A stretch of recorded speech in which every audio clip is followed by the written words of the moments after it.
All right, thanks again for making the Locked On Ole Miss podcast your first listen every day. We are free and available wherever you get your podcast, including iTunes and Spotify. You can say whatever you want to say, just make sure it's a 5-star review. Anyway, I'd like to thank the LinkedIn Jobs site for being the official college football recruiting sponsor across the Locked On College Network. LinkedIn helps you find the candidates you want to talk to faster. Post your job for free at linkedin.com/lockedoncollege. Terms and conditions apply. They, of course, sponsored John Garcia. He came in and talked about quarterbacks, including quarterbacks that are on the roster. We're going to do the same thing today, maybe with running backs. And one of the players that really has my interest piqued is Quinshon Judkins. What can you tell the Ole Miss fan base about Quinshon? Quinshon, Stephen, is your conventional SEC back. I think if you want a throwback player on the roster, and look, Snoop Connor was kind of that for Ole Miss for quite a while. You want that type of back in this recent recruiting classes, and the freshman Judkins brings that to the table. He is a low center of gravity, physical player who seems to just get better as the game wears on. I was at his last game in high school, the state championship game last December, and it was his show. I mean, he was a 25 carry, 200-yard kind of back against a really good Pleasant Grove team that was built to stack the box and stop him. But 4 yards became 6 yards, 6 yards became 10 by the time the second half rolled around, because Judkins brings the lumber at 215 pounds or so. But I think he's more than just that. Certainly the strength, the low center of gravity, the low plane, and the downhill style is his bread and butter.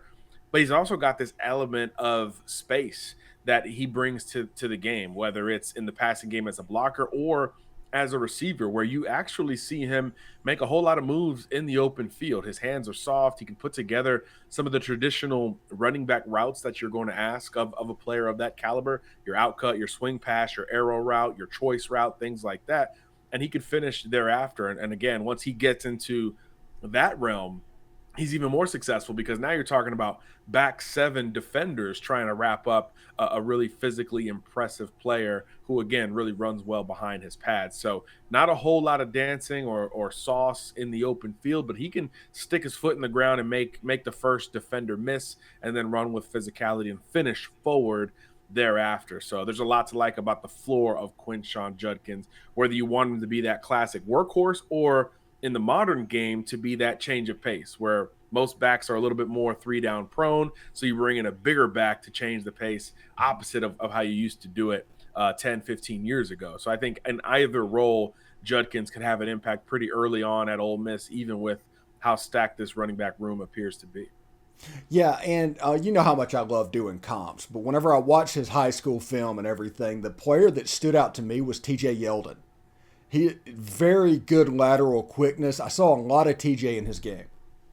Yeah, and built similarly, right? Both guys are taller backs, 6', 6'1", and thicker. Not they play lighter than they look, but they could also lower that pad level when the time comes. So I like that comp, especially from a physical standpoint. I think TJ was a little bit more smooth and graceful with it, but that came with time. I think in high school, at Daphne High School, both guys from the state of Alabama as well. In high school, TJ was a little bit more ferocious, a little bit more physical, because he couldn't run away from, or he could run away from defenders. So he just kind of doubled down on being that physical presence. And then he became a little bit more balanced at Alabama and of course, in the NFL thereafter. But yeah, I like the comp from a physical perspective. And I do think Judkins has that type of receiving upside as his game continues to progress. And I think he fits the modern game in that sense. So yeah, that's a good comp. I'm not fighting that one at all.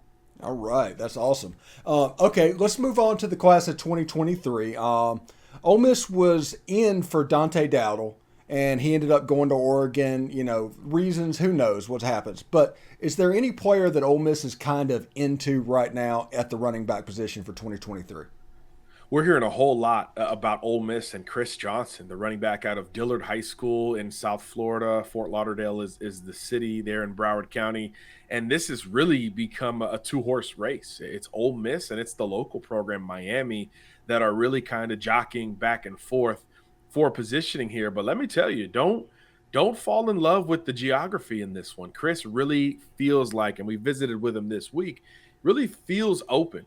He hasn't frequented Miami as you would expect a kid who's relatively close to campus, about 25, 30 miles or so.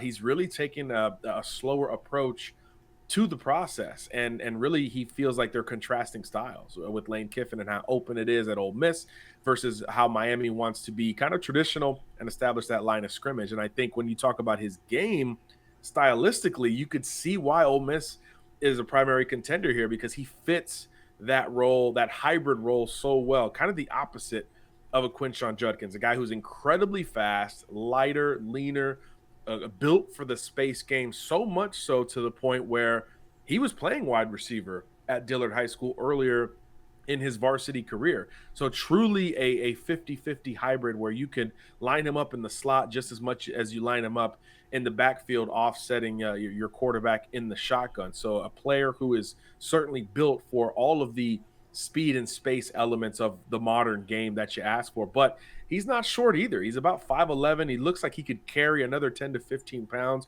So he could probably build out and become a more balanced back. But again, unbelievable speed, track numbers to verify that. I think he's 10.5 or so in the 100-meter dash.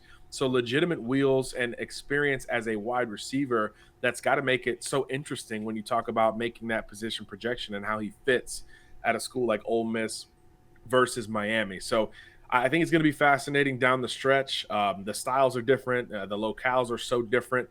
I think he'll take official visits to each program and then probably come to a decision before his senior season wraps up. And again, this is a kid who's really curious about the on-field product as well. You know, he admitted, and it got a little bit of pushback on social media when we put the story out.